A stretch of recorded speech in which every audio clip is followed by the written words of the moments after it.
বাংলাদেশ এবং কি ইন্ডিয়ান সময় 25শে মে শুরু হতে চলেছে স্যাটারডে নাইট মেইন ইভেন্ট। তো স্যাটারডে নাইট মেইন ইভেন্টের জন্য আমরা কিন্তু এখন পর্যন্ত 4টি ম্যাচ অফিসিয়ালি ভাবে পেয়ে গেছি, আরও হয়তো 1-2টি ম্যাচ আমরা পেতে পারি স্যাটারডে নাইট মেইন ইভেন্টের জন্য। তো আমরা জন সিনা এবং কি R-Truth-এর মধ্যে দেখতে চলেছি আনডিসপিউটেড টাইটেলের জন্য একটি ম্যাচ।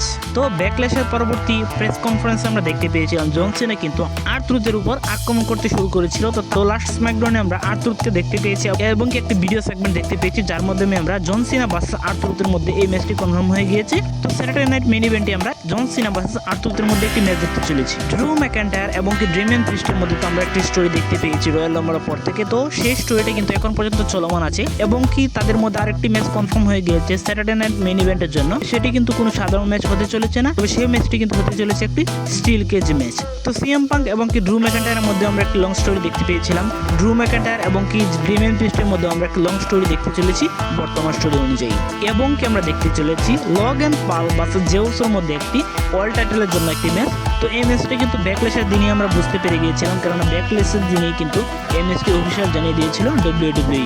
তো লগেন পল কিন্তু অলরেডি একটি টাইটেল ডিফেন্স করে ফেলেছে সেথ রলিন্সের বিরুদ্ধে, এবং কি নেক্সট রয়্যাল এপিসোডে আমরা দেখতে পাবো লগেন পল ভার্সেস ব্রন ব্রেকারের মধ্যে আবার একটি টাইটেল ম্যাচ, এবং কি স্যাটারডে নাইট মেইন ইভেন্টে আমরা দেখতে চলবো লগেন পল ভার্সেস জেউসের মধ্যে একটি টাইটেল ম্যাচ। তো এই ম্যাচটিতে আমার মনে হচ্ছে জেউসও আবার তার টাইটেলটি নিজের কাছে রাখতে সক্ষম হবে, এবং কি জেউসও তার টাইটেলটি দ্বারা ভালো ভালো স্টোরি আমাদেরকে উপহার দিতে সক্ষম হবে। এবং কি সর্বশেষ আরো একটি বিগ ম্যাচ দেখতে চলেছি আমরা সিএম পাঙ্ক এবং কি Sami Zayn versus Bron Breakker এবং কি সেথ ফ্রিকিং রলিন্সের মধ্যে একটি ট্যাগ টিম ম্যাচ।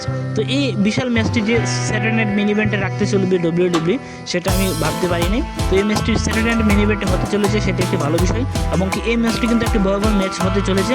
এবং কি আমার কেন জানি মনে হচ্ছে সেমি জেন হয়তো এই ম্যাচটিতে সিএম পাঙ্কের বিরুদ্ধে চলে যেতে পারে, মানে সিএম পাঙ্ককে সে বিট্রে করে সেথ ফ্রিকিং রলিন্সের দলে জয়লাভ করতে পারার সম্ভাবনা রয়েছে সেমি জেনের। তো যাই হোক, স্যাটারডে নাইট মেইন ইভেন্টের জন্য আর মাত্র 3-4 দিন রয়েছে। তো আগামী 25শে মে আমরা দেখতে চলবো স্যাটারডে নাইট মেইন ইভেন্ট। এছাড়াও একটি ম্যাচ অফিসিয়াল হতে পারে, সেটি হলো ইয়ো স্কাই এবং কি রিয়া রিডলির মধ্যে ওয়ার্ল্ড টাইটেলের জন্য ম্যাচ।